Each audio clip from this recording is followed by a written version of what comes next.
嗨，大家好，欢迎来到 N 亲子书房练习曲。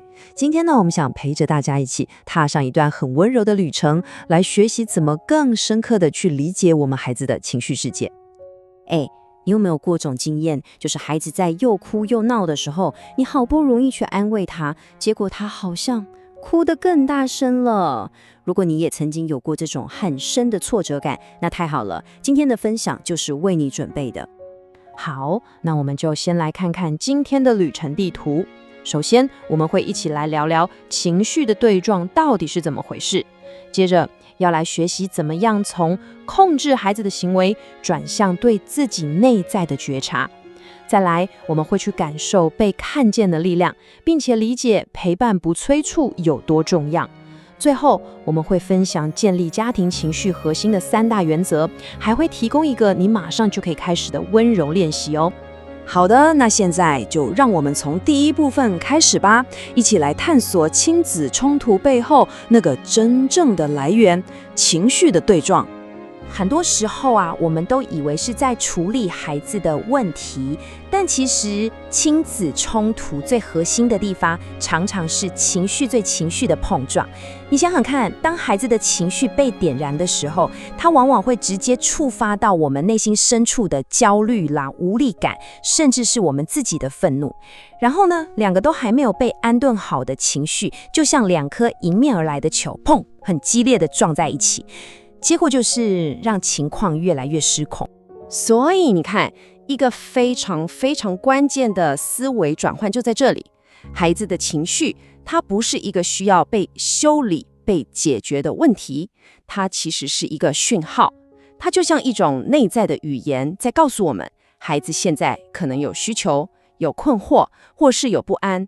当我们能开始把情绪看作讯号，而不是麻烦的时候，一切就开始不一样了。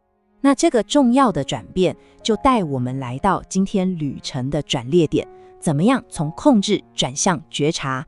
这可以说是我们能为自己也为孩子做的最关键的第一步。你看这张图，就非常清楚地说明了这2者的差别。左边是我们过去可能很习惯的模式，我们的目标是停止情绪，所以我们的反应常常是直接去评判、去修理、去控制。而右边呢，是我们希望前进的新方向，目标变成是理解信号，这会让我们学着去回应、去观察、去接纳，而最终的目的是为了跟孩子产生更深刻的连结。讲到觉察，你可能会觉得，听起来好像有点抽象，有点难，但其实它的本质非常简单。所谓的觉察，就只是单纯的知道现在发生了什么事，先不要急着去判断对错，也不用觉得自己非得立刻去把它修好。这是一种我们每个人都可以练习的能力。当觉察发生的时候，对孩子来说，他可以开始慢慢辨识出，我现在感觉很生气，或是我很难过。而对我们大人来说呢，则是能够很诚实的看见自己，我现在被触发了，或是承认我真的好希望这个场面赶快结束。你发现了吗？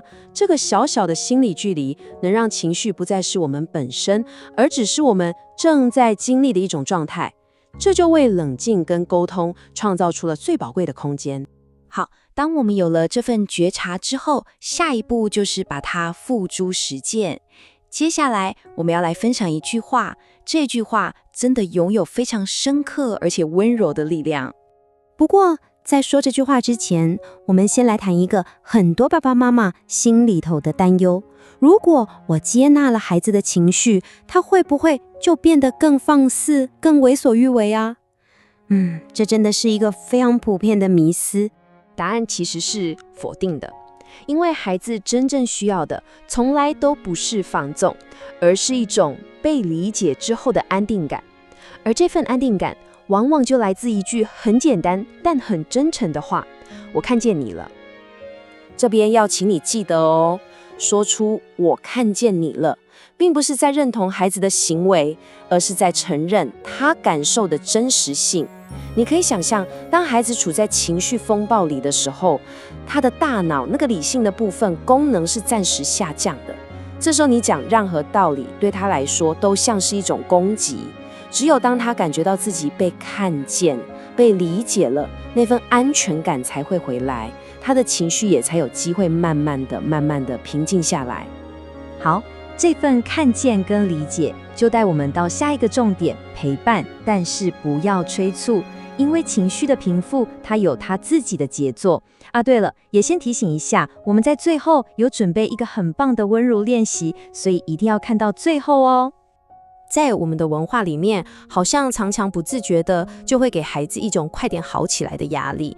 但当我们一直催促孩子说别哭了啦，这有什么好难过的，他们学到的其实并不是坚强，而是另一件事。我的感受会造成别人的困扰，我最好把它藏起来。久而久之，孩子可能变得很懂事了，却也可能再也不愿意跟我们分享他真实的内心世界了。所以真正的支持其实是允许情绪存在，然后陪着孩子一起学会走过它。每一次这样的陪伴，都是在为孩子建立他未来独自面对困难时的内在信心，让他从心底知道自己有能力处理自己的感受，而不需要去压抑它或是逃避它。当我们能够持续的这样陪伴孩子，久而久之，我们就能在家庭里为孩子建立起一套可以受用终生的核心原则。这真的是一份我们能给孩子最长远、最珍贵的礼物。这3个核心原则就是：第一，让孩子打从心底知道情绪是可以被谈论的，家是一个安全的港湾；第二，是让他明白有情绪不代表你不好，不论是喜怒还是哀乐，都只是正常的讯号。再来，第3个也是最重要的，是帮助他建立起我有能力陪自己走过这一切的信念。这3个原则将会慢慢内化成孩子一辈子最稳定的心理素质。哇，说了这么多，我们都知道这是一段长长的旅程，不可能一步到位。所以现在就让我们从理论走向实践，为你提供一个可以马上开始的很温柔的起点。在我们开始练习之前，我想请你先给自己一个温柔的提醒。孩子真正需要的，从来都不是一个完美的、从不犯错的父母，而是一个愿意陪他一起学习、一起成长的大人。只要我们今天比昨天多了一点点的觉察，少了一点点的自动化反应，孩子就一定能感受到那份改变。好的，这就是我们这周可以来试试看的练习，非常具体哦。首先，当情绪上来的时候，先停下来，为自己深呼吸3次，接着试着用一句“我看见你了”来代替长篇大论的手脚。最后，等孩子情绪平稳之后，再温柔地带着他回顾，聊一聊刚刚的感受是什么。就从这几个小小的改变开始，好吗？最后，我想邀请你花一点时间想一想，刚刚我们提到的3个核心原则：情绪可以谈论，有情绪不代表不好，还有我有能力陪自己走过。你最想先从哪一个开始，在这个礼拜为你的家庭练习看看呢？非常欢迎你在底下留言，跟我们分享你的想法。